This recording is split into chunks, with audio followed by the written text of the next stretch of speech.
The walls stand silent, ancient, scarred, unbroken. For 1,000 years, the world has hurled itself against these stones and failed. You are looking at the walls of Constantinople, the last shield of the Byzantine Empire. Empires have come and gone trying to break them. Armies have burned beneath them. Kings have gambled everything and lost.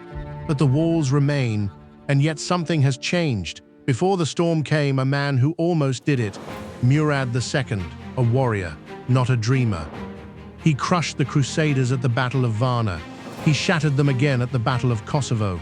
He expanded the Ottoman world with iron and discipline. But Constantinople, it slipped through his fingers. Even he could not break the city. Then he dies, and the throne passes to his son, a boy, they say, just 21. His name is Mehmed II. The courts of Europe laugh. A child now rules the Ottomans, a child facing the strongest walls on earth. What could he possibly do? Imagine standing beside him, not laughing, watching, because his first move isn't hesitation, it's control. He builds a fortress, not far away, not symbolic, right on the Bosphorus, Rumeli Hisari. Stone rises fast, brutal, purposeful, cannons are mounted. Ships passing through are stopped, inspected, or destroyed. Trade to Constantinople begins to choke. Food, supplies, reinforcements, cut. You realize what he's doing. He's not attacking the city, he's starving it. But Mehmed isn't finished. He wants something more, something no army has ever truly used against these walls. A weapon. A man arrives. Orban, a builder, a mind obsessed with power. He offers Constantinople a weapon first. They can't afford him, so he walks away. To Mehmed. Now imagine the construction. Fires burning day and night, metal pouring into molds, men straining under heat and smoke, and slowly something monstrous takes shape. A cannon, not like anything before. The Basilica, 27 feet long, capable of launching a stone heavier than a horse, over a mile. You don't just hear it, you feel it, in your chest, in your bones. Inside the city, desperation spreads.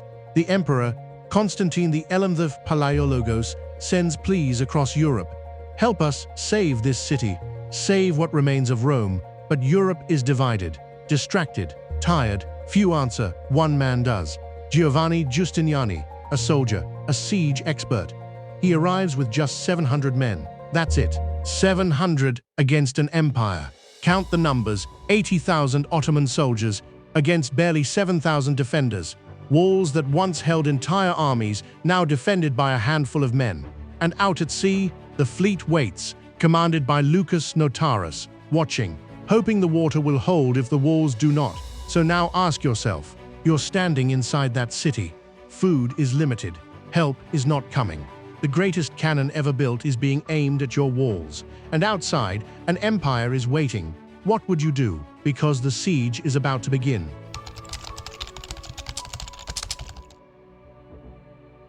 April 6th, 1453. It begins. The first shot comes without warning. Boom! The ground trembles, the air splits. The stone of the Theodosian walls, walls that stood for centuries, crack under something they were never built to withstand. The Basilica has spoken. Imagine standing there. Dust fills your lungs, your ears ring. The sky itself feels heavy. You look at the wall, it's damaged. Not destroyed, but damaged. And that's enough, because for the first time in 1,000 years, these walls can break. But the defenders don't run. They work all night. Barrels, earth, wood, anything they can find. They rebuild, they patch, they fight the damage with their bare hands. Then morning comes, boom, again. And everything they built collapses. This becomes the rhythm of survival. Destroy, repair, destroy, repair. Day after day. Now look at the sea. A risk, a hope. 4 ships appear. Christian ships, loaded with grain, supplies, life. They sail toward the city and into the Ottoman fleet, outnumbered, surrounded. But they don't stop. They fight, push through, climb waves, crash into enemy ships, and somehow they break through. They reach Constantinople. Inside the city, people cheer. Food has arrived. Hope breathes again. Outside, fury. Mehmed II watches it happen, and something in him snaps. He rides his horse into the water, into the sea itself, shouting, furious. Uncontrolled, his navy has failed him. The city still breathes, so he changes the plan completely. Look at the harbor, the Golden Horn, protected by a massive iron chain stretched across the water. No ships get in, no ships get out. It has always been safe, always. But what if the water isn't the only way in? Imagine the forest behind the city, dark, silent.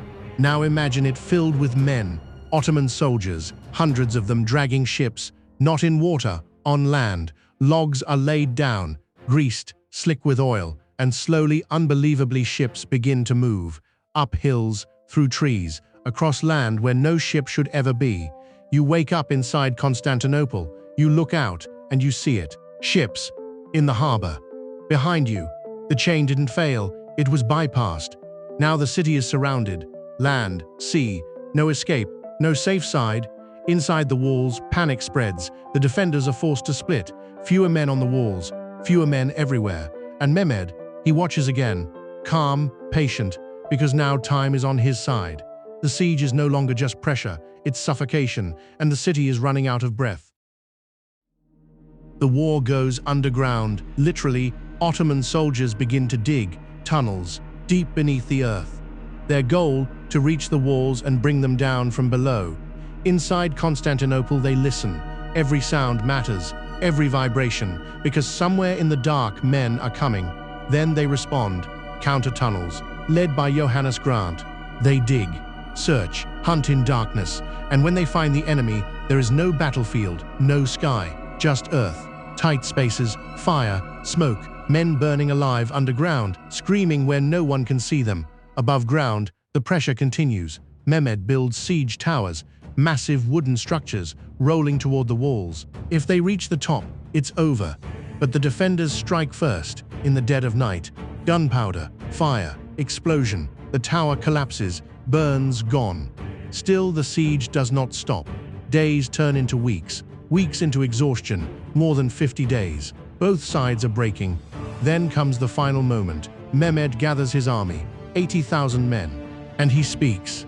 Victory, wealth, 3 days of plunder. Everything inside the city will be theirs. Inside Constantinople, another speech. In the Hagia Sophia, Constantine XI of Palaiologos stands before his men. No promises of wealth, no illusions, only truth. You are the last defenders of Rome. May 29, 1453. The final assault begins. Wave 1.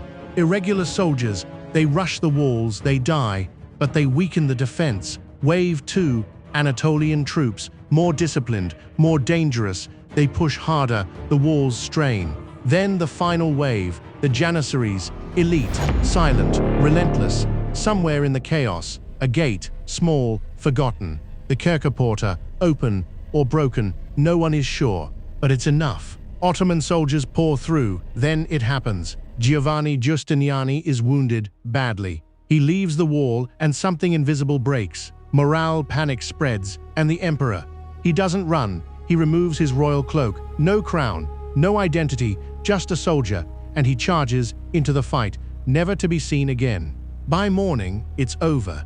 Mehmed II enters the city, walks into the Hagia Sophia, and claims it. The city falls, the Byzantine Empire ends, and the world changes. The old routes close, the Silk Road shifts, scholars flee west, ideas spread, the Renaissance begins. So think about this. An empire that stood for 1,000 years didn't fall in a moment. It was worn down, drained, until one final push was enough. And the walls, they still stand, but now they belong to someone else.